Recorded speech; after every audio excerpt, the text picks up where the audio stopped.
So in the update 2 of OpenRoast Designer, which is build 10.2.060, we have the ability to add a side slope annotation to our 3D linear features. For example, here on my roadway, I have a fill condition that goes down to a ditch. I can put some slope signatures up here, or tadpoles along my hinge feature that point down to the other features.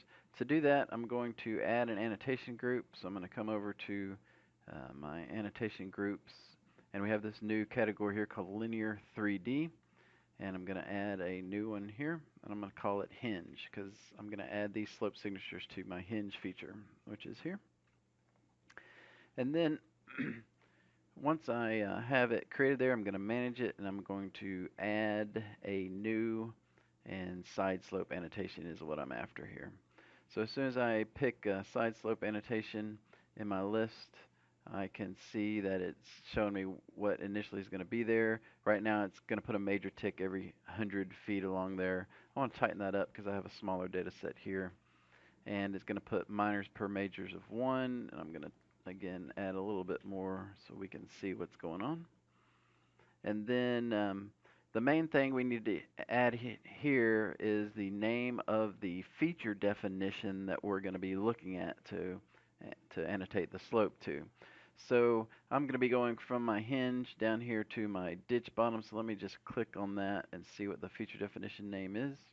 It's TL in condition ditch in. And actually what I'm going to do is just click in here and I'm going to copy that from my list directly. So I'm going to copy it. And again, this feature is actually looking for feature definitions. That might be a little confusing based off how it's named here.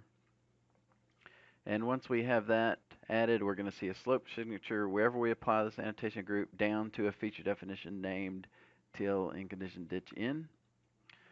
And the last thing we need to do is go to the feature symbology that this hinge is using and add that as an annotation group to it. So we're going to go back up here to feature symbologies. Here is my hinge, and that's going to be here under 3D. When I click the plan, linear 3D, and click hinge, it's going to be available as an annotation when I annotate this model.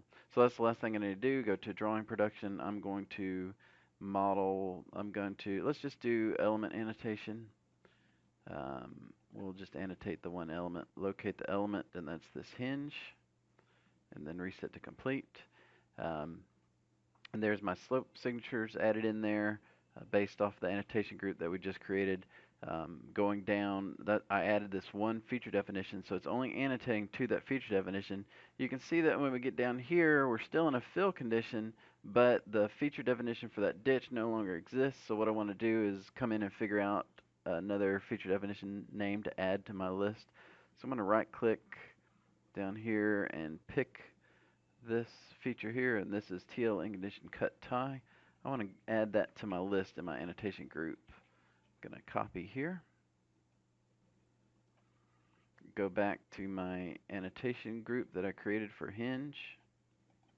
I'm going to manage that, and I'm going to, for the side slope annotation that we created, just put a comma and then paste the name of our other feature definition. So I can build a list of as many feature definitions as I need here, separated by a comma. I can also, in our annotation, I can control the symbology of it by putting a template, an element template in here. I can also annotate with cells. If I have a cell of what I want that shape of that tadpole to be, I can choose that here in this, all in this same annotation group. So now that I've added my second um, feature definition in the list there, it's automatically adjusted it, and it's drawn the slope signature down from that hinge as well.